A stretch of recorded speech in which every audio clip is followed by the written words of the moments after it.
Welcome back. Margaret MacMillan is currently warden of St. Anthony's College at Oxford University. Her great-grandfather was a prime minister in the United Kingdom, and she's enjoyed a long, successful career in Canada. But much of her writing focuses on policies south of the border, in America.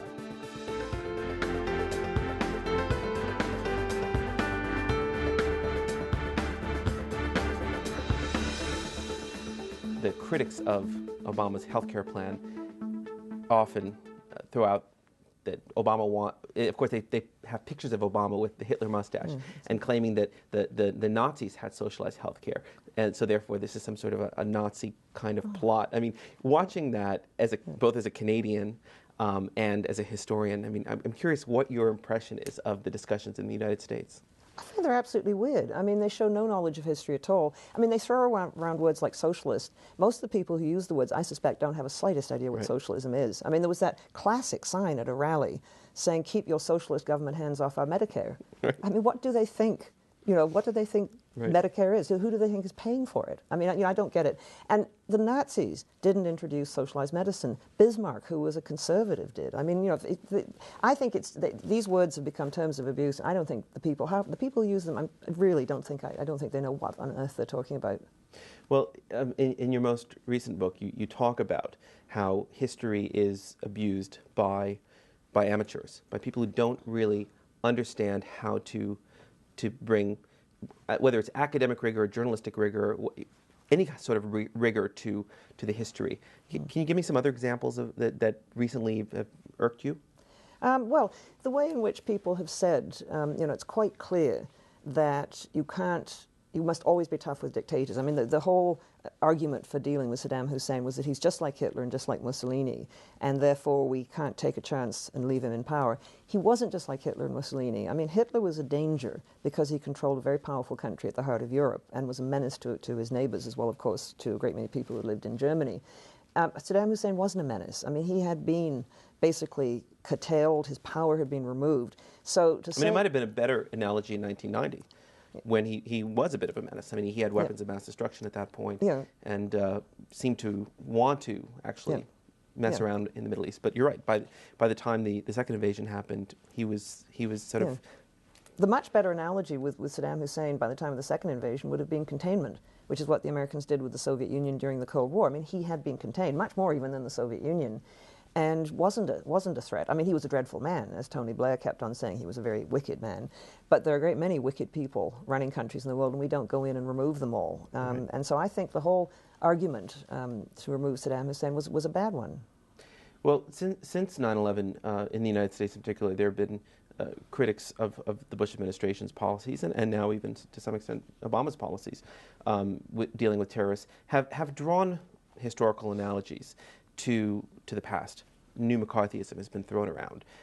The roundup of Muslims after 9/11, thousands and thousands of Muslims rounded up, has been compared to the Japanese internment, sort of a light version of that. Do you think that that's a useful way of contextualizing what's going on now? I think no. It worries me when people use historical examples in a sort of shrill way, and they escalate the terms of the debate. I mean, yes, some Muslims are rounded up, but it seems to me that the Bush administration, to its credit, was very, very careful to keep on saying we don't see all Muslims as traitors. And yes, people were arrested, but they were eventually released thanks to the American courts. I mean, I'm not talking about the people in Guantanamo. Right. That was a very different matter. But Guantanamo has been compared to a gulag. Yeah, well, look, the gulag imprisoned millions of people, and most of them died there. I mean, Guantanamo, I think, is a blot on the American conscience, and I think should be treated as that. But the American courts are, in fact, dealing with it, which wasn't true in Stalin's Russia. I mean, I think if you throw these terms around, you make it impossible to have a rational debate. Although, looking more contemporarily, COINTELPRO was a plan in the 60s in the United States where the FBI was able to spy on people and even infiltrate groups like the SDS, liberal type of groups that were protesting against the war.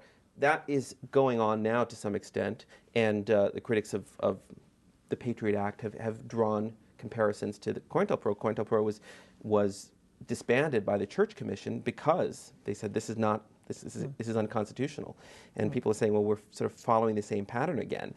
The country's under attack. we kind of disregard the laws and do what we want to do. Oh, Is that useful? I think it is. I mean, I think it's a useful warning, and I think you need to remember that you got it wrong in the past, and you can get it wrong in the present. I mean, you know, you have very intelligent, very powerful people who just get it completely wrong. And you look at the end of the First World War in the United States, there was a big red hunt, which led to some of the same problems as you got in the 1950s and 1960s. Let me go back to Nixon in China for a moment, because that term, Nixon in China, I mean, it's well, obviously it's a book, it's an opera, and it's also sort of seeped into the consciousness as almost defining a political leap, something bold, and it was. I think you would acknowledge it was a bold move, and it had real reverberations over the years. Do you see Nixon in China kind of steps going on now? I mean, you don't have Bush or Obama sitting down with Ahmadinejad or with Kim Jong-il. I mean, we don't really have those sorts of moments right now, do we? No, I don't think we do. I mean, I think bold steps are sometimes important, particularly if they work, of course. Right. They can go badly wrong. But it takes two to do it. And I think Obama really did make it clear that he wanted to talk to the Iranians and he wanted to talk to the government, and he's received nothing from them. Right. I mean, Ahmadinejad is just not interested in talking. I mean, I think he's a narrow-minded person who looks at the world in one particular way and is simply not interested.